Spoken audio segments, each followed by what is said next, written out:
Hello दोस्तों, आज की कहानी है समर्पण। और ये कहानी शैलेश सिंह जी द्वारा लिखी हुई है, जो कि गोरखपुर से हैं। तो कहानी सुनिएगा पूरी। इस कहानी में प्यार से संबंधित बातें हैं, जिसमें समर्पण की भावना, त्याग की भावना है।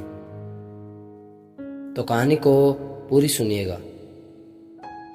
शादी की रात थी। गाजे बाजे के साथ दुल्हा बारात लेकर द्वार पर आया। दुल्हे के सभी दोस्त कजरारे कजरारे पर नृत्य कर रहे थे।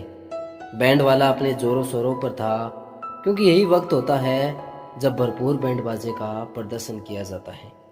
छत की मुंडेर से लड़कियां बारातियों को देख रही थी। बारात में से कुछ नौजवान लड़के भी छत पे लड़कियों को देख रहे थे। चारों तरफ रंग बिरंगी बिजलियां और लड़ियां लगाई हुई थी।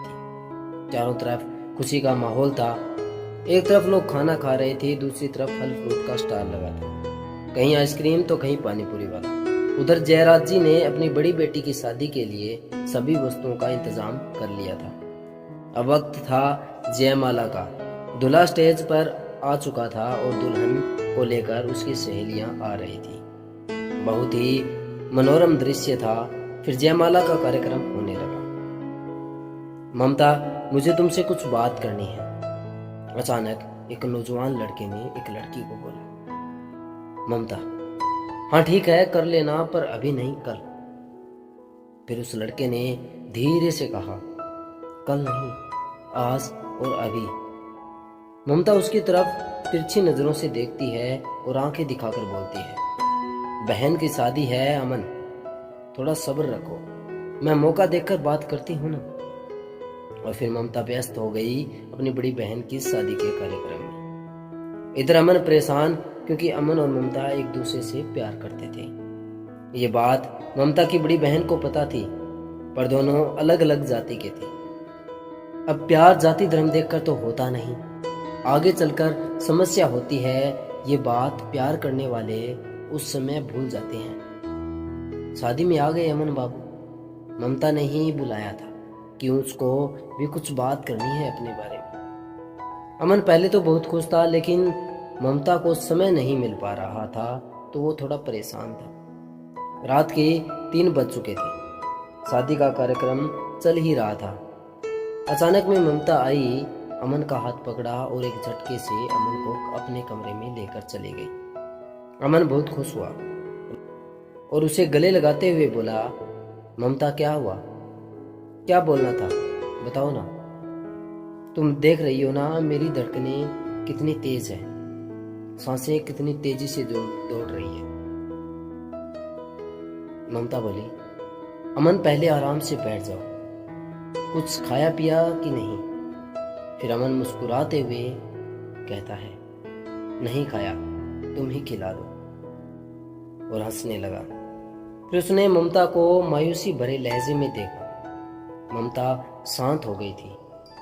क्या हुआ ममता, इतनी मायूस क्यों हो गई हो। अमन, मुझे माफ कर देना।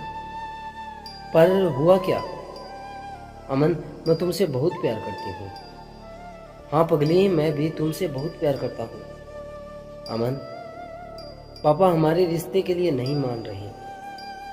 क्या मतलब, तुमने पापा को सब कुछ बता दिया। अमन चौंक कर बोला, हाँ, कल दीदी ने पापा को बताया। पहले तो पापा खूब चिल्लाए और डांटा भी, और फिर अकेले बैठकर खूब रोए।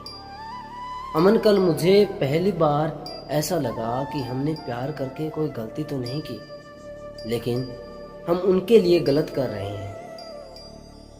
अमन, ममता, तुम्हें पता है तुम्हारे बगैर मैं कुछ भी नहीं। अमन का गला भर आया, तुम नहीं तो कुछ भी नहीं। तुम चलो मेरे साथ, हम शादी कर लेंगे और कुछ दिन बाद वापस आकर माफी मांग लेंगे। हमारे पिता हैं, हमें माफ कर ही देंगे। मैं तुम बिन अकेले जीने की सोच भी नहीं सकता। नहीं अमन, ऐसा मत बोलो। ममता रो पड़ी। तुम खुश रहो और मुझे भूलने की कोशिश करना। अमन की आंखों में आंसू थे। और फिर ममता बोली, हमारे लिए माँ बाप कितना कुछ करते हैं और हम एक झटके में सब कुछ बिखेर कर चले जाते हैं। फिर अमन, पर हमारे वादों का क्या, हमारी खुशियों का क्या? ममता, और इनकी खुशियाँ, इनका प्यार? ममता रोते हुए बोली, अमन मैं भी तुम्हारे बिना जीने का सोचती हूँ तो डर सी जाती हूँ, पर हम अपने स्वार्थ के लिए माँ पापा को शर्मिंदा नहीं कर सकते। मुझे तुमसे प्यार है और पूरी जिंदगी में प्यार तुमसे करती रहूंगी, पर मैं पापा को अकेले नहीं छोड़ सकती। अमन की आंखों के आंसू ममता पहुंच रही थी और ममता की आंखों के आंसू अमन पहुंच रहा था। प्यार तो सच में दोनों ने एक दूसरे से किया था।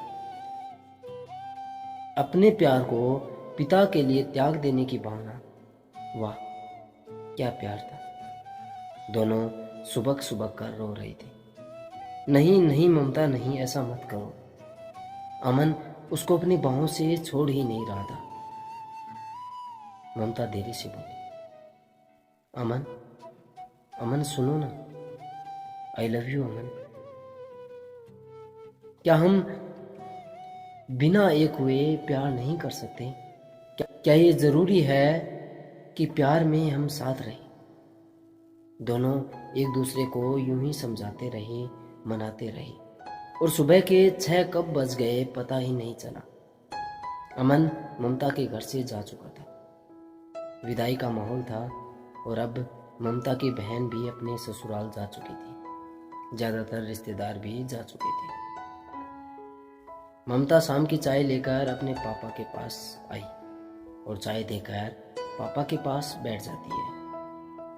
जयराज जी अपनी मासूम बेटी की आंखों में झांकते हैं और फिर सर पे प्यार से हाथ फेरते हुए कहते हैं, बेटा कल दीदी के वहां चलना है तो सब तैयारी कर लो। जी पिताजी, ममता सिर हिलाकर बोलती है और वहां से चली जाती है। दूसरे दिन कार से अपने पापा के साथ ममता बड़ी बहन से मिलने चल पड़ती है। वहां जाकर कार रुकती है, ममता नीचे उतरती है और पहली बार आई थी तो पता नहीं था कि घर कैसा है।